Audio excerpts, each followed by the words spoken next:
Hi dear student, welcome to maths educator Ashish sir. हम standard 10th के maths के chapter number 11 area related to circle chapter के most important question का यहाँ पे सॉल्यूशन देखने के लिए जा रहे हैं। तो हमारे पास क्वेश्चन है, find the area of the segment. कि यहाँ पे शेडेड रीजन आपको जो गिवन है ये वाला, इस शेडेड रीजन का एरिया फाइंड आउट करना है। If the radius of the circle is 21 and the angle AOB is 120। यहाँ पे इसका सॉल्यूशन सबसे पहले, यदि अभी तक आप लोगों ने हमारे चैनल को सब्सक्राइब नहीं किया तो चैनल को सब्सक्राइब कीजिए, वीडियो को लाइक कीजिए, मैक्सिमम फ्रेंड के साथ शेयर करना भूलना। दोस्तों यहाँ पे फर्स्ट ऑफ जो हमें रेडियस गिवन है R इज इक्वल टू 121 है सेंटीमीटर, और एंगल AOB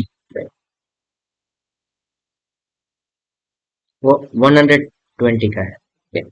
तो यानी कि थीटा की वैल्यू हो गई आपकी। अब जब डायरेक्टली आपको माइनर सेगमेंट ही सिर्फ फाइंड आउट करना है तो आप लोग यही यूज करने का, ठीक है, एरिया ऑफ माइनर सेगमेंट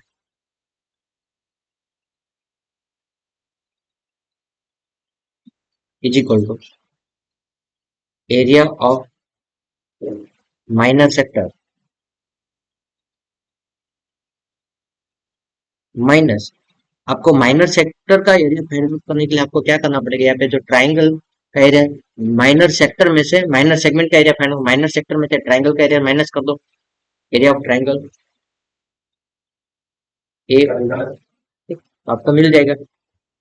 तो यहाँ पे इसका आंसर तो बहुत सिंपल है, बट हम लोग समझते पहले एरिया ऑफ माइनर सेक्टर का फॉर्मूला क्या होता है, theta upon 360 pi r square. अब एरिया ऑफ ट्राइंगल का फॉर्मूला है, एरिया ऑफ ट्राइंगल का फॉर्मूला दोस्तों आप लोग याद रख लेना डायरेक्टली। जब आपको एंगल है वो थीटा इज इक्वल टू आपको 60 डिग्री गिवन हो, या तो थीटा इज इक्वल टू क्या दिया हो 120, उस टाइम पे एरिया ऑफ ट्राइंगल का फॉर्मूला है, ठीक, area of triangle AOB is equal to क्या होता है √3/4 और आर स्क्वायर होता है। क्या होता है √3/4 आर स्क्वायर। जब थीटा की वैल्यू आपको 90 डिग्री गिवन है, जब थीटा की वैल्यू 90 डिग्री गिवन है उस टाइम पे क्या होता है 1/2 आर स्क्वायर। ये चीज आप खास याद रख लेना, ये हिंट के टर्म में ही आप लोगों को कैलकुलेशन बहुत इजी हो जाए, वरना तो यहाँ पे ट्रिगोनोमेट्री आपको घुसाना पड़ेगा। तो theta upon 360 pi r square, और यहाँ पे एरिया ऑफ ट्रायंगल का फॉर्मूला क्या होता है √3/4 आर स्क्वायर। ठीक, ना वैल्यू पुट कर दो, थीटा की वैल्यू क्या है 120/360, पाई की वैल्यू 22/7 दिया नहीं है, ठीक, आर की वैल्यू 21/21 माइनस √3/4, आर की वैल्यू 21/21 120 3 जा कैंसिल हो जाएगा, 3 7 जा 21 होता है, ठीक, और एक 21 कैंसिल हो गया।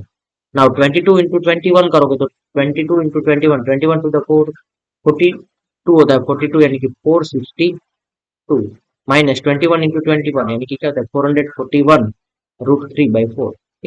यही आपका आंसर हो गया, इतना सेंटीमीटर स्क्वायर। इसमें कोई ज्यादा सिंप्लीफिकेशन की जरूरत नहीं दोस्तों। ये क्वेश्चन जनरली 3 मार्क्स या तो 4 मार्क्स के लिए पूछा जाता है, और आपके लॉटरी लग गई तो 5 मार्क्स के लिए भी क्वेश्चन पूछ सकते हैं।